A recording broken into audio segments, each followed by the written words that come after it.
Passing through the veil of mystery, seeking answers no one is brave to ask.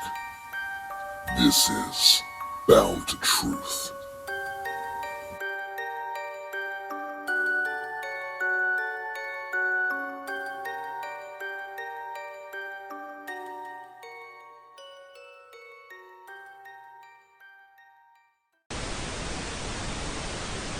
Hey everybody, welcome to Bound to Truth. Today I have a special guest named Kodi Wright, hopefully going to be a future additional co-host to the Bound to Truth. If he chooses to accept the mission. We'll see. I don't know. I'm going to get down to business with it and start rocking it and start introducing you to Kodi. He's just another great friend, another awesome friend of John Hershey's, who's also co-host of the show. And I'm going to go and add him on, and you guys get to hear him and about himself and his one out of many stories of who he is. All right, let me get him on. Kodi, there? Yep, I'm here. All right, bud. Well, hey, welcome to the show and so forth. And Thank you for having me. Dude, of course, man. How you doing? I'm doing pretty good. I'm doing pretty good. Had a nice light day at the fireworks stand, you know. Nice. You, a lot of fireworks sold? John sold a lot, yeah. I just kind of put some stuff up and wrapped the porta potty. That sounds weird. We did it. It's like American flag for the cat fireworks. Yeah. Real cool. No, that's cool, man. That's cool. It's cool. Any plans for this Memorial Day weekend for you?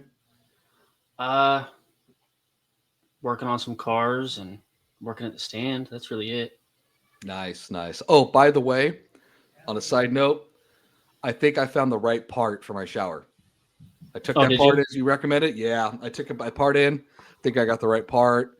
We'll talk more about that, but I think I got it, man. I'm getting there. I'm becoming a man at 43. It's awesome. You'll get it figured out. It's okay. All right. So basically, like we talked about when we were a little intro, you got some great stories that you and I had a great talk and connection with earlier this week, and that was just fantastic. And just really not just to hear about the stories that you've had and shared, but just also learn about you as a person and your heart. And it's just fantastical for such a young age and your experiences both in life and in the paranormal world or just in general. I want the audience to get to know a little bit about that and then share a story they would like to share, which is going to be one out of many episodes we'll definitely have over the span of our podcast in the future. So go ahead, man. Platform is yours. Go for it. Yeah, I definitely have a lot of stories. A lot of paranormal activity in my life, a lot of otherworldly kind of things, to say the least. That's how I describe them anyways. Like I know John talks a lot about Wendigos and skinwalkers. And Speaking of skinwalkers, we should plan a trip to Montana, try and get on Skinwalker Ranch, because that would be top notch.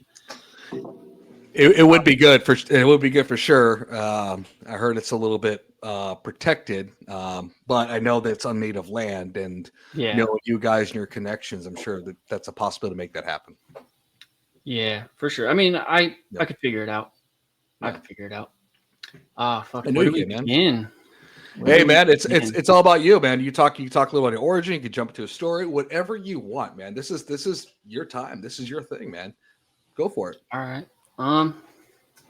But you want to talk paranormal? You want to talk otherworldly? You want to talk a little bit about some reptilians? Ooh, the reptilians things. You know what? What are you feeling? What are you feeling, man? I'm fascinated by it all. So what are you feeling right now? I mean, we could start off with a little bit of paranormal activity. I'm okay with that. Yeah, go for it. Fuck. Where do we begin?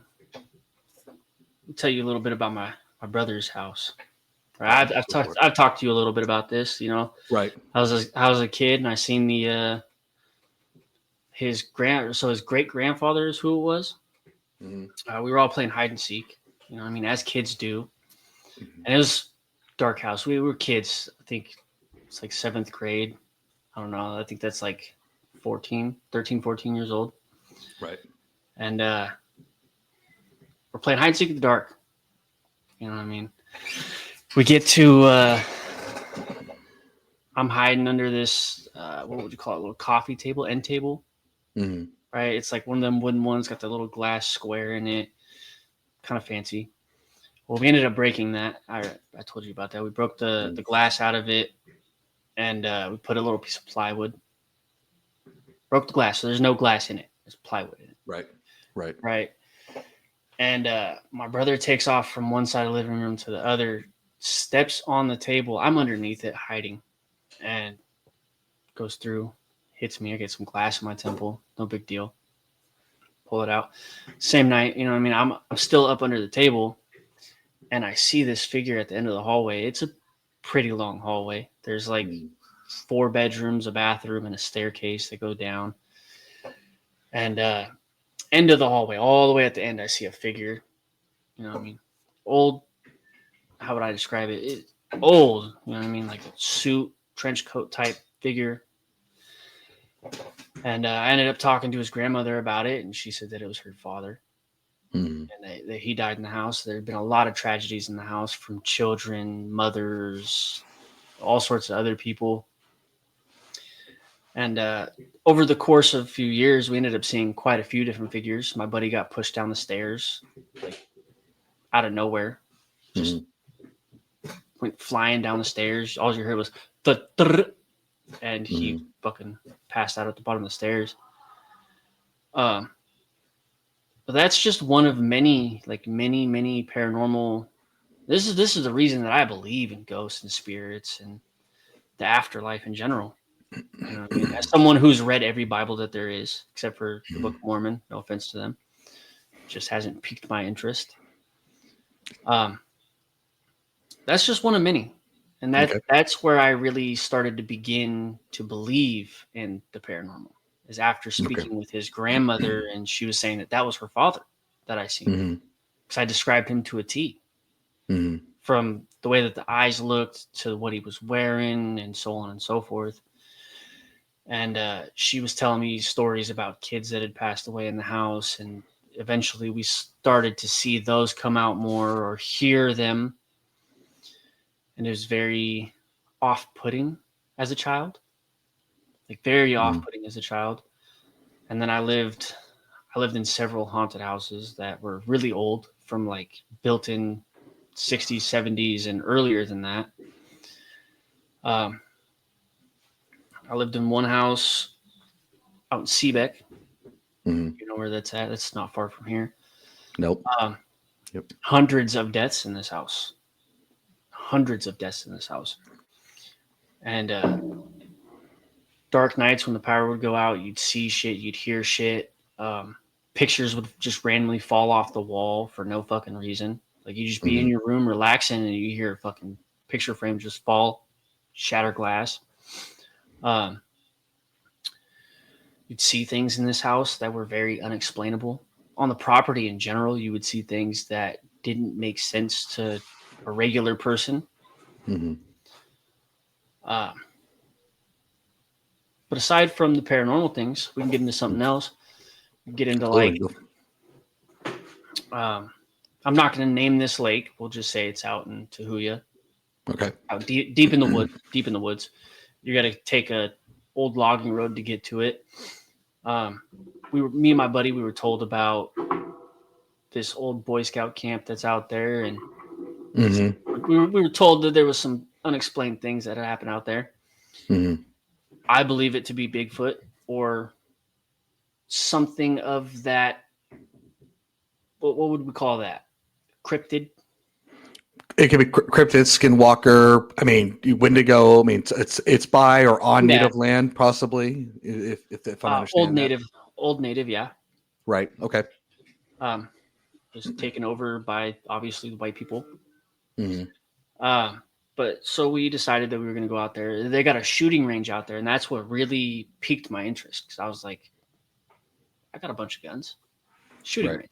I'm going to go out there and shoot, you know? And we stayed until dark, and we had flashlights coming from across the lake. What looked like flashlights. There was nobody across the lake, though. Right? One was just peering towards us. The other one was fast traveling through the woods. Mm-hmm. And like it circled the lake fast. Got over by us and we were hearing it, seeing it, still running through the bushes.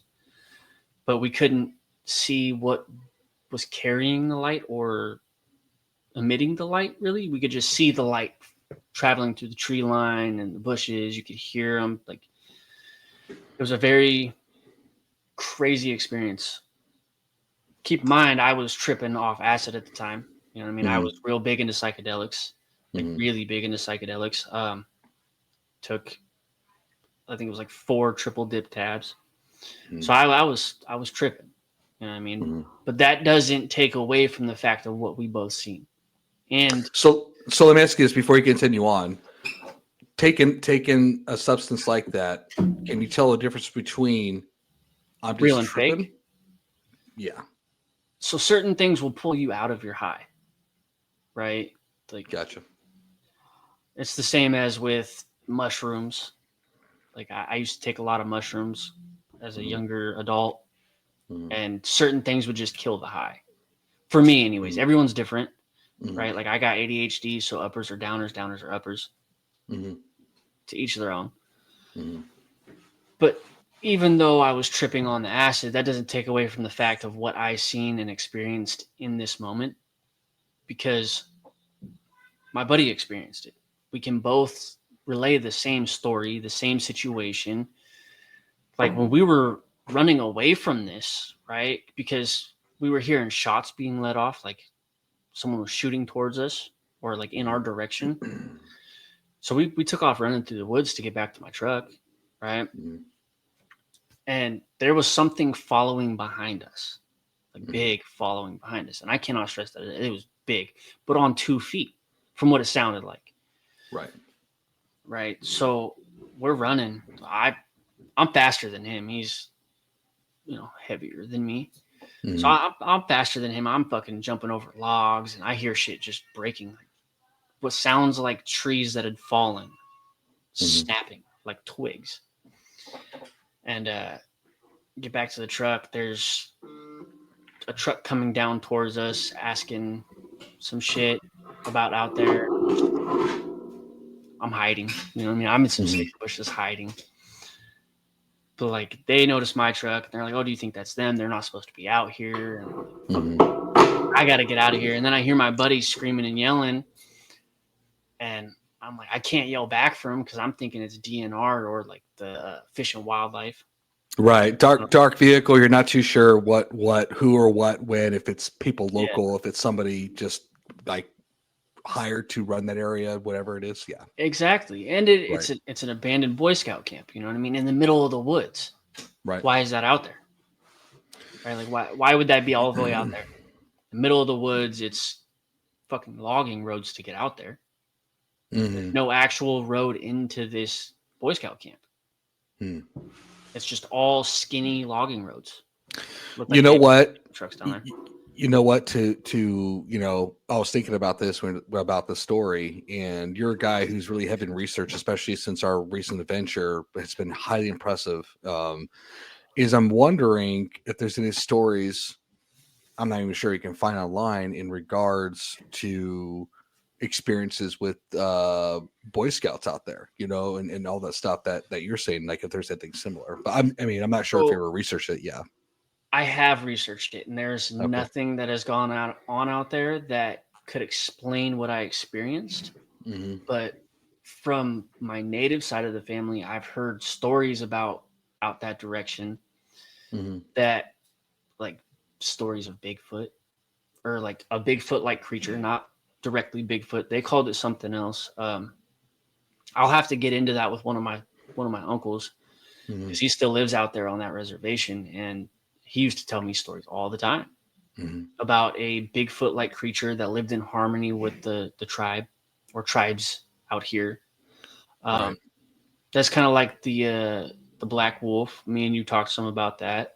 The story of the Black Wolf, which is also mentioned in what's that movie? Twilight. Yeah. Which is fascinating. Which is very fascinating. right? And you're And I not the will first. send you. You're not the first person to bring that up. Not just you, John. There's someone else that's completely separate. You guys don't know who's talked about that as well. Actually, I heard about it before I met you and John. But anyways, sorry. Go ahead. Yeah, see, so it's a thing out here. You know what I mean? And Right. it's not really mentioned in Twilight as so much as shown. The tribal elder was the black dog or the black wolf. Mhm. Like I sent you the article or I think it was a poem Mhm. from the Sioux Nation, Lakota tribe, on the story of the black wolf. That was actually just very randomly sent to me by one of my aunties, like out of the blue. That's right. That's right. You Just did say that. Yeah, and that's what really tripped me out is because I think it was the day after me and you talked about it. She sent it to Yep. me, and I was like, "How'd you know I was talking about this?" She said, "It's because it's in our bloodline." Synchronicity, buddy. Yeah, Wow. and that's what really threw me off is like the native side of the family is really like that, right? Like Yeah. my first time tripping on peyote, my uncle's grandfather was my spirit guide. I don't know if I ever told you about that. Yeah. You did, but go ahead. Whatever you want to say about that, go for it. I had never met him before. Like never in my life met him or knew who he was until after I'd smoked the peyote and had this premonition or dream or high, right? Like I thought I was tripping for hours. It was like 10 minutes or something like that, like just minuscule amount of time. And I seen ancestors, I seen both sides, white and Native American. So like it threw me off. You know what I mean? But then to see this man in real life after having this sort of very, very vivid high, like very vivid high. And I asked him, I said, "Why do you look familiar?" He told me, I was your spirit guide, or I am your spirit guide. And I've only done peyote a handful of times since then. I've never had a trip quite like that. It was very enlightening. I recommend if you ever do peyote, do it in the right mindset, do it in the right like head frame. Yeah, I've already mentioned that. It's a lot of psychedelics though. If you do psychedelics, you want to be in the right headspace, or you're going to have a bad trip, and it's not going to be worth doing it. But like we come from that, I don't want to say that culture, but up here, mushrooms and stuff like that are very potent. They're all over. You go into the woods, you can find them. You go into a farm, you can find them. You know, it's something that's a dime a dozen out here. Right. So, go ahead, continue. I was worries. just doing something. So, what I want to do is bring it back to the story in regards to the Boy Scout camp. You and your buddy are out there. You're doing your thing. You're, doing some fun substance, shooting range, old Boy Scout camp. You have this thing. Yeah, I kind of. You got the. I kind of just shot through that because I was, trying to cover a few topics. No worries. But yeah, we had a few different encounters out there, to say the least. To me, they're unexplained. I haven't gone back there to experience anything further now that I'm an adult or an older adult, to say the least, because I'm almost 30 years old. I would like to. I'd like to take you and John out there maybe one of these nights and try and see something. You know what I mean? Try and figure something out. Maybe get the spirit box out and see what kind of spirits are out there. You know? Absolutely. And I've talked about that. I would love that opportunity to come out there. I think you mentioned that John went out there once and didn't really get much in a way, or he went that was himself, or somewhere else at the cemetery, I believe, or the old church, one of the two. Okay, yeah. Gotcha. So Seebeck itself is an entity, right? Like it's a small little town. I can't even really call it a town. It's just the backwoods of Kitsap County. Right. It is for sure, because John and I have done motorcycle rides up there, and there's a lot of graveyards that are getting discovered out there, which is quite interesting. So Seebeck was supposed to be the capital of Washington. There's a whole book on it.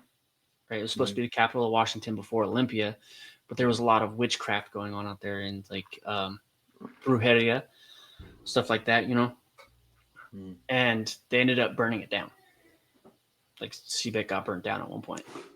Why did it get burnt down? What happened? Do you think was it just a natural causes? Do you think it was something supernatural? Or I mean, From what I believe and what I've been told, is because of all of the witch activity that went on out there. Right, because it was a lot. It was like the witch capital. There's thousands of people murdered out there. You know what I mean? It's like I said, it's its own entity. Like I agree. CPAC as a whole is its own entity. It's not like anywhere else in Kitsap County. Like obviously you got the reservation out here, or reservations, because there's more than one. Right. But CBEC's different. Like just being out there, you feel a whole different vibe than you do anywhere else out here. You know, let me ask you this question on a side note. You know, we went to the caves. You've done your own thing before we ever met. And I'm going to share this. When I've gone to different areas with John, like the Iron Goat Trail, Black Diamond, the Port Angeles Blue Mountain. Like I think have you gone there with John? Yeah. Yeah. Well, I went there with John, and I've gone there with you and John. That's right. Oh my gosh. Oh my God. I'm an idiot. I'm in the movie. I'm in the movie. He is in the movie. And I'm a terrible person. Great watch. It's a great watch. Like, even though I'm in it and I was there for it, like, even watching it, like, it gave me some goosebumps, man. Going back and seeing things that I wasn't able to see and hearing things. And, like, it's a trip. It's a trip for sure. So let me ask you this. Would you say that each place that you've gone personally and us together has its own different feeling and vibe, its own life force? Yeah, I would. So as we'll touch on the Blue Mountain real quick, right? So I was able to school you guys on a few things, like I'm drawing a blank on his name now, but the old man that passed away, that, you know what I mean, he did himself inside the school, right? And he's buried there. We found his headstone. I remember that. I knew about that, but you guys didn't. Right. And like, so knowing what I knew and then going into it, for me, it was a whole different experience than what you guys were experiencing up until you guys, like I told you guys about this. Right. Because at first I wasn't sure if it was the same school, because the school had been moved. Right. It wasn't moved that far, just up the road. But like, I know that there was multiple schools like that out there. Some of them were torn down. I thought the one that I was thinking of was torn down, but it so happened to be Blue Mountain. And like, I was in there alone at one point. You guys were outside. I think you were smoking and John was taking a piss, and I was inside alone in the dark. You know what I mean? Yeah. And I was listening to the chat box, or the voice box. And I'm hearing things that it's saying my name. It's saying they went outside and things like that. And like, as soon as it said my name, I got a weird feeling. I was like, like my name, nobody really has my name like that, especially back then. So like, for you to know my name, nobody said my name yet. It's right. It was off-putting for me. Well, like Christopher and John's a very common old name. Right. Yeah. But Kodi is not. It's very modernized. Exactly. Right. I mean, it's an old name, but over in Ireland and things like that. That's a good point. Yeah, good point. Good point. And a lot of the people that had passed away there or around there migrated from over that way. So like, that's when once I started connecting the dots and doing more research myself on that situation and that school in general, the grave sites and the teachers, the students, like those that have passed on that property, it all kind of came together for me, to say the least. We'll touch on the caves, because, you know, that's all I can really say about Blue Mountain. If you want to hear more or learn more about it, definitely watch the movie. I cannot stress that enough. It is a great watch. Jonathan directed that. Edited. Hell of a job. Yeah, he did an amazing job. Yeah. The caves.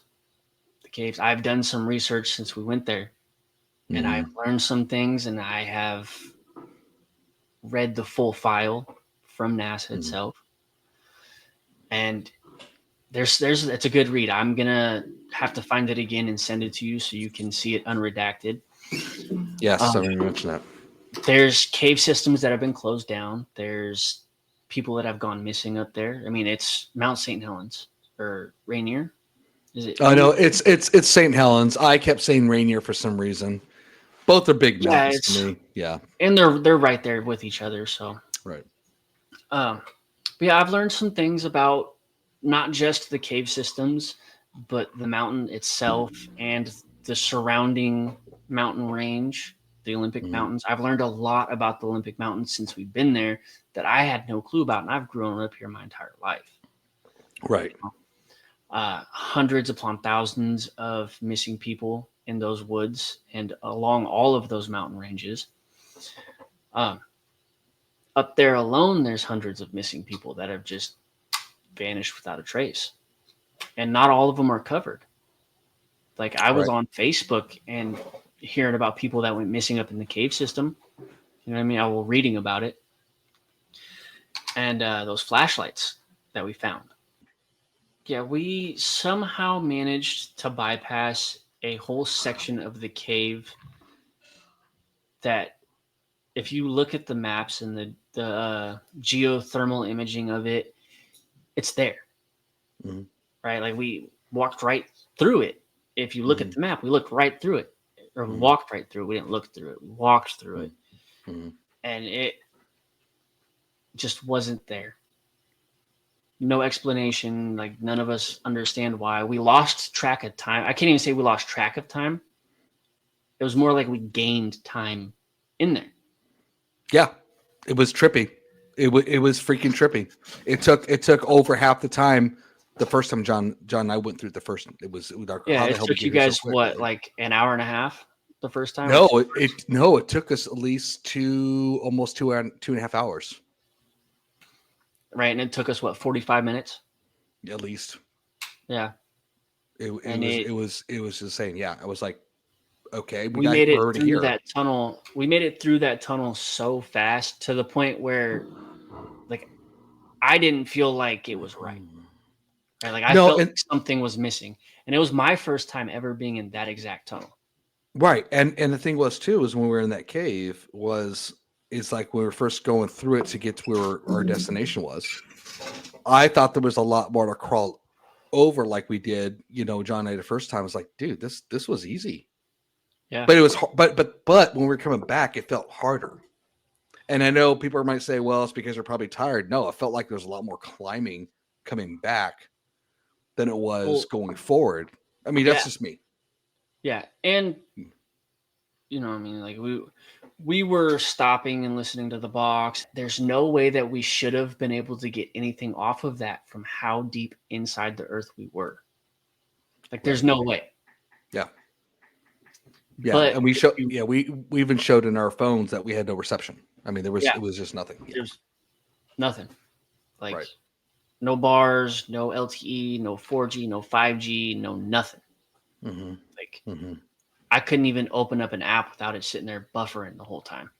You were in some type of zone, man. Can you talk about how you were feeling, or what kind of got you like in that moment of like you were just like focused in with what was going on? So I noticed a few things down by the water that kind of put me off. Okay. That's like the best way that I could describe it, is it put me off. Right. It gave me this weird feeling inside, not of like, oh, I'm possessed or anything like that. It's more of a like ADHD, right? Like I have ADHD, but like it's like ADHD where you get that hyperfixation of there's something else here, right? And like I had that feeling. I felt like I was being watched once we got down to the water. And you can attest to this. I was looking around. I was pulling out my second flashlight and trying to put more light on things so I could see better. And I could see really well in the dark. I got blue eyes. Yeah. And that's when I noticed that hole. And I mean, I noticed shit that had been scratched off, like paint almost. It wasn't paint, but it looked like paint. I was noticing. Oh, that was a weird sound. I don't know what that was. So I became hyper focused or hyper fixated on everything around me, and I couldn't tell you why. Like, it was just something random inside me after I started getting a weird feeling down there. And I started noticing things that none of you guys know. Like me, you, or John noticed on the way down. You guys didn't even notice last time. Yeah. I was finding other little cave systems throughout it. I was finding all sorts of random things. I was hearing things that you guys weren't able to hear. Like the hyper focus took over me the whole way back. So John, because of the way that I was feeling and the way that I was moving, like not moving, but like the way that I was being, John was like, okay, something's up with Kodi. Right. But nothing was up with me, like spiritually. Right. Like I didn't feel no demonic being. I felt like something was trying to show me something in there. Right. Well, I remember John asked if you were right, not in the way of like something's wrong with Kodi. It was more like, dude, what's you're I'm gonna call it spiritual intent. Like you said, you're just hyper focused. Like, we just went with it. We just followed you. We just like, okay, we're gonna follow Kodi. He's on something. We're gonna follow you. Yeah, really, the hyper focus is just my way of being able to explain it to myself, because I can't really describe what took over me. Right. Like I felt something inside trying to guide me to something in there that we just weren't finding. Yeah. What is truly there? Like Right. what is down there that like they closed off portions of the cave systems, not just the cave we were in, but the other cave systems that are down there. I think there's like 8 cave systems over there. Yeah. And that known of. Yeah, known of that Right. aren't closed down, because there was 16 different cave systems up there. A lot of them are closed down by man. Right. And this is from my own research. Keep in mind, Yeah. I did the time to actually go through and look at all of the geothermal findings and all of the different entrances that we could go in. And we found a crater, right? Like we found a crater up on the surface. And I was like, hey, I think this is another entrance. Yeah. I thought that it was the entrance to Lazy Man's. It was not the entrance to Lazy Man's. Lazy Man's is closed off and not talked about in any files. Right? Do you know how I found out about Lazy Man's? No. How did you? I know you mentioned it, but I want you to explain it. A YouTube video that I had found. Right? It was just some hiker, right? And he called it Lazy Man's. Okay. The Lazy Man's cave system. Right? But then if you watch him walk through it, you can see lake caves down through a tunnel, right? Like it's just a little opening and you can see another cave system. He shined his light down there and we were standing right where you could see through the hole. You know what I mean? Like there's so many things down there that I am very excited to go back and actually spend some time to thoroughly look over these things. Now that I've done more research on it and have been down there, like I'm ready.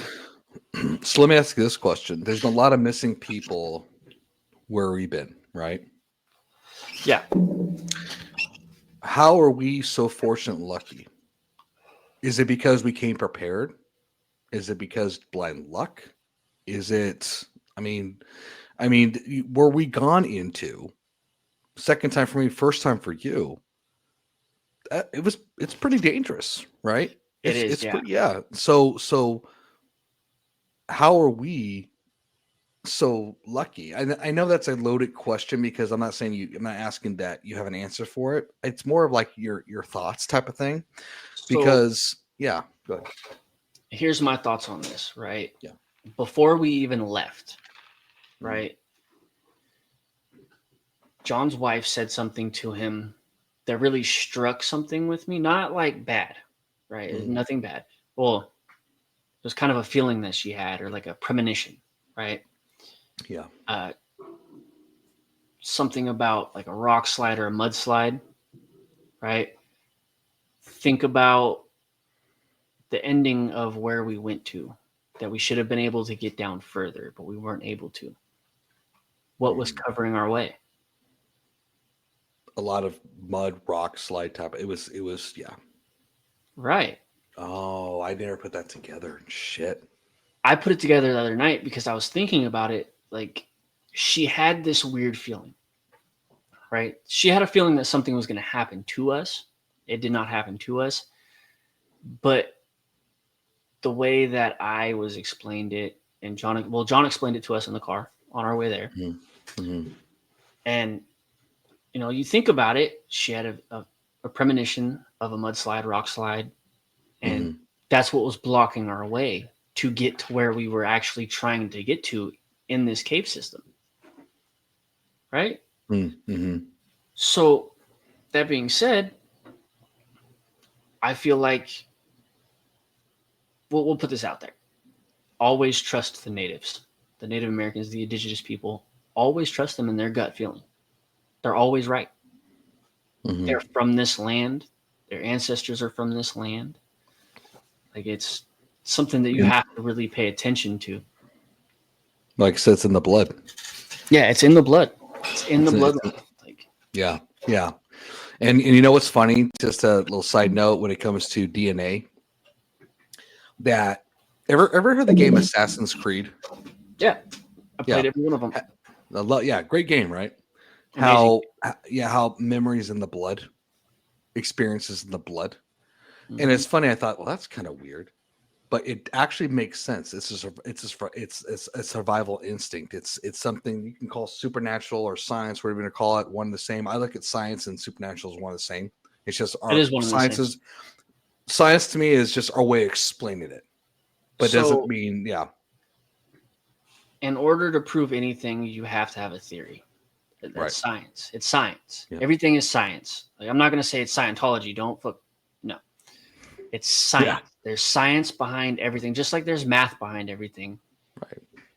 If you pay enough attention, you're using these things that you learned. Right. And with science, too, how things become facts in the scientific world, unless it changes, is where you repeat a theory over and over again to see if there's the same result. Exactly. Right. You have to test the theory to get to the end result, to figure out whether it's true or false. That's science, man. Right. Everything correlates. Like, I believe that everything happens for a reason. It's the same as everything's happening.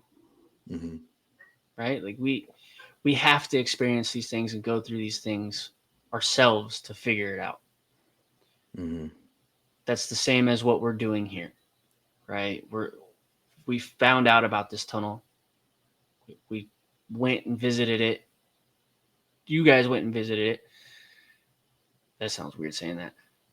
But you guys went in there and did a little bit of research, seen some things, and then the second time around I came with you guys. We did some research and seen some things, and some very unexplainable things that next time we go out there, we're going to get to the bottom of, or at least try to.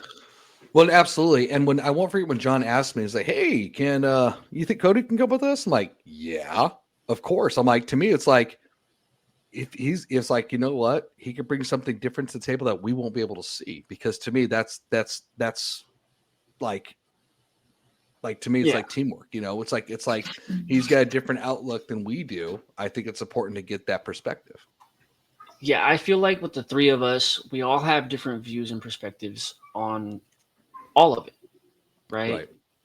Like, I'm going to see things differently than you guys see them. Mm-hmm. And each one of us are going to be like that, right? So I'm going to spot certain things that you guys aren't spotting. You guys are going to see things and obviously point them out to me that you guys see. Like, we were all doing that in the cave. Like, oh, look at this. Like, John with the... Yeah. Like, I don't want to give away too much because it's not out yet. But, like, John found something that none of us would have seen. Yeah, it was literally, again, a needle in a haystack. Yeah, literally a needle in a haystack. Man. Yep. And the fact alone that he found that, but I did do some research, and I'm going to have to speak with you off of here about this, or you can edit it out. Well, we could talk about after we're going to do a debrief afterwards and talk about okay, yeah, absolutely. But go ahead. Okay. But yeah, no, I'm really excited to be working together with you guys on this, and hopefully many more things in the future.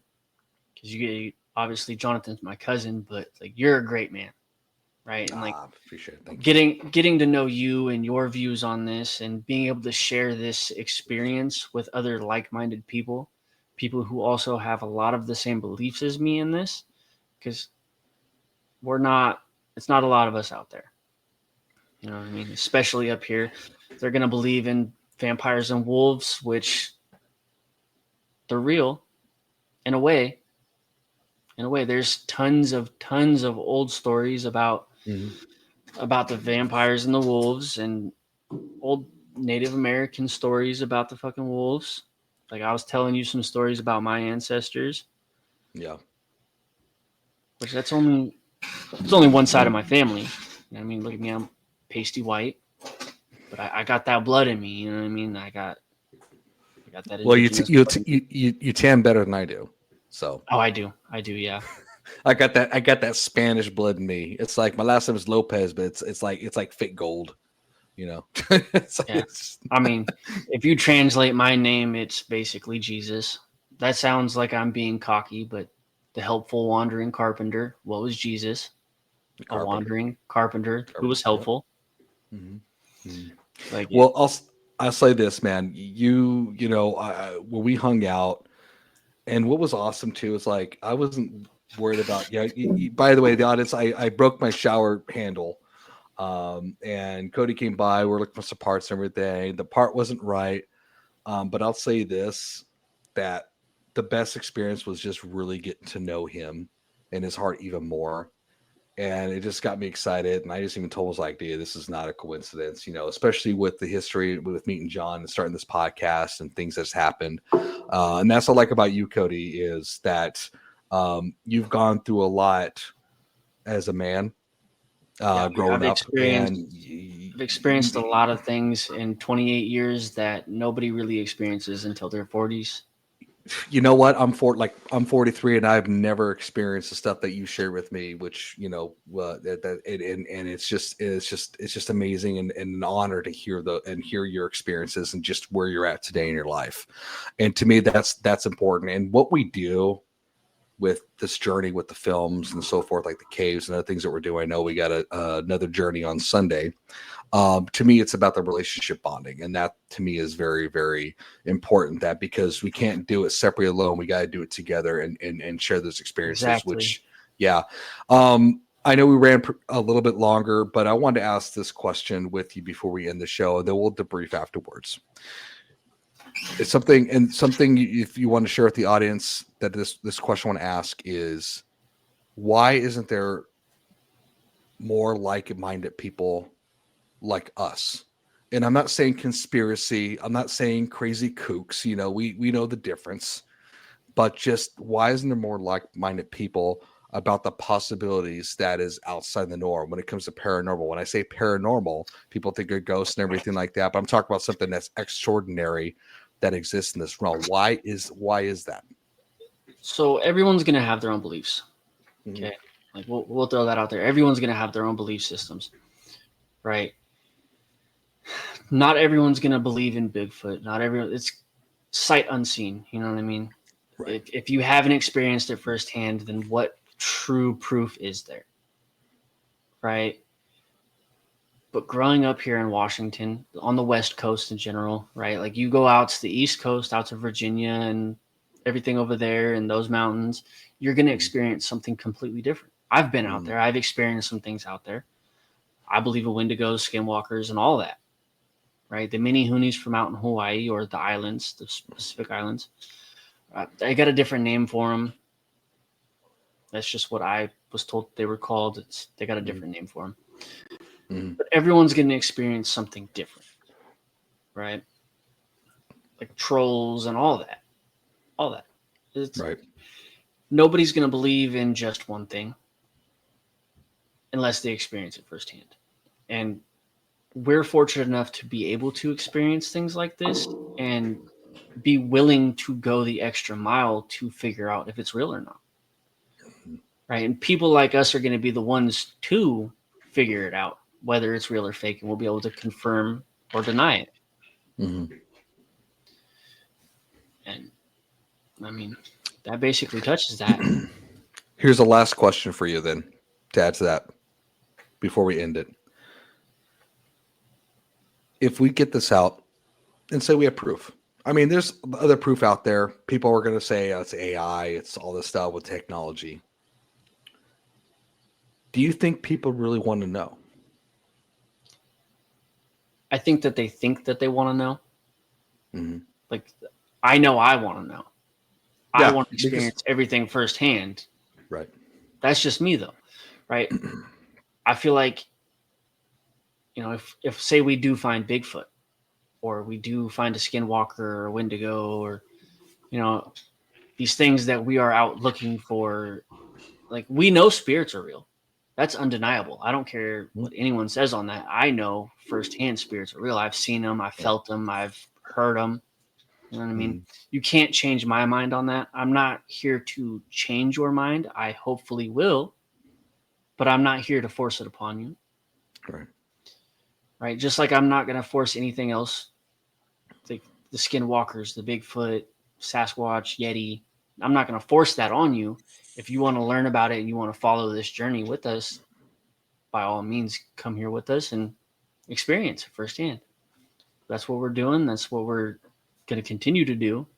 We enjoy doing it. We enjoy spending time with each other because we all have the same goal. And it's just all around a great experience with you boys. Awesome. I love that.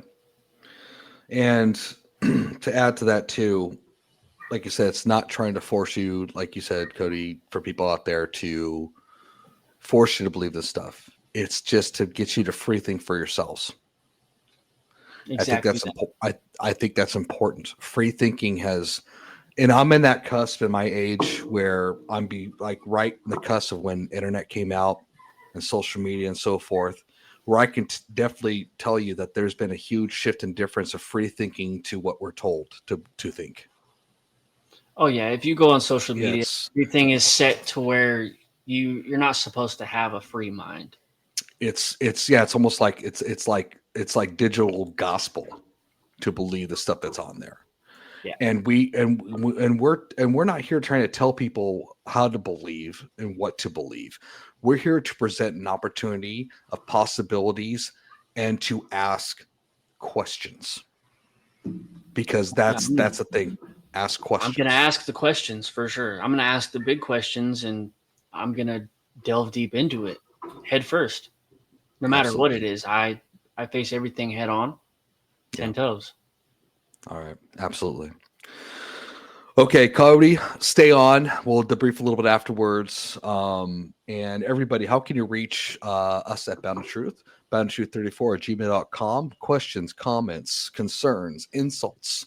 If you think my hair we is love still the beautiful. insults. Yeah, love the insults. We call it love. It's love. We all know it's all about love. Also, you can listen to the podcast on Spotify, YouTube. We're on Facebook, X, Apple, as well as Amazon and Buzzsprouts. So everybody, I hope you enjoy this journey. I hope you enjoy Kodi's brief stories. And he's going to have many other stories. I was kind of joking with him. He's like the Charlie Murphy of the Chappelle Show. He's got a bunch of stories. So until then, everybody, have a great night and see you on the other side. Goodbye.